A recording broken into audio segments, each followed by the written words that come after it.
Good afternoon, Charles Moscowitz here. I am pleased to announce the publication of my latest book, The Revolutionary Mind and the Counter-Revolutionary, which is now available at Amazon Books and at Amazon Kindle, both as a softcover and as a Kindle. I'm actually have arranged with Amazon to give away the first 10 copies free as a first-come, first-served basis. So check out Amazon Books for that. Briefly, the book is based on a theory that Western civilization, from the very time of Adam and Eve right up till today, and I use Adam and Eve as a metaphor in the book, is a struggle between the revolutionary and the counter-revolutionary, and that the revolutionary is the establishment, always has been, and yet the revolutionary establishment markets itself as counter-revolutionary, when in fact the opposite is true. The counter-revolutionary, which runs as a thread through every generation from the time of Adam and Eve right up till the present, is the striving on the part of human individuals and on societies to be free, to become aware of natural rights and then to exercise those rights. The counter-revolutionary is one that sets up institutions of government to protect rights, to protect freedoms, so that we can then experience the maximum amount of individual freedom and thus create, invent, and control to a highest degree possible our own lives and our own destinies. And that's what's led to genuine human progress. And yet we encounter in every generation what I identify as a conspiracy, and I stand by that, of revolutionaries posing as such, when in fact they're the establishment, who seek to control societies, who seek to diminish individual freedom in the name of progress, and who, while enriching themselves and concentrating power, tend to not believe in a creator, a God that is the creator of the universe and that is the giver of law, and thus they don't believe in an objective understanding of morality and ethics,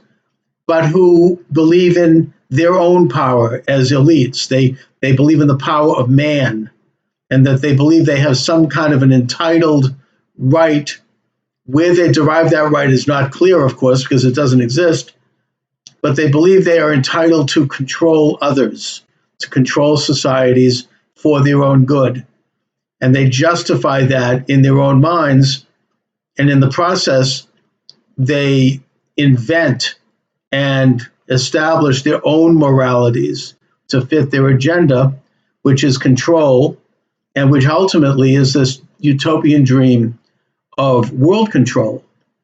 And so my book goes through the generations, starting with the very first generation, and how this idea corrupted every generation, and how this corruption, these oligarchs, these elites, have hypnotized many of us and the rest of us into believing that they do stand for that which is in our own interest. And yet, in every generation, from ancient times till today, there are enough people who do wake up from this and who realize that self-interest and belief in a God, and that we are limited as human beings, that we're imperfect, and that we should control our destiny to a highest degree possible because we know what's best for our own lives, that this has also countered the revolutionary force that continues to grip every generation. I bring the book up to the present time when I demonstrate how the revolution, quote unquote, has really at this time taken over the high ground in the United States, which is the ultimate manifestation of a counter-revolutionary society, and I get into that. and how they have controlled our institutions and how they're consolidating that control now through their control of the means of communication in the form of the control of the internet and what is seen and not seen on the internet, something that they have not been able to do, at least not yet, but they're certainly making an effort, and it's becoming more obvious to many of us every day. So that's what my book is about in a nutshell. You're welcome to check it out on Amazon Books as a hardcover, as a soft cover, and as an ebook. Again, the book is The Revolutionary Mind and The Counter-Revolutionary. And I don't know what that rumbling is. You know, I think that one of the things I do in this book is something that you see very rarely, and that is that I look at the psychology of the revolutionary, of the left, which is usually not the case because there are libraries of books about the psychology, quote unquote, of people, the rest of us, people who are not on the left. Anyway, thanks for watching, everyone, and have a great afternoon.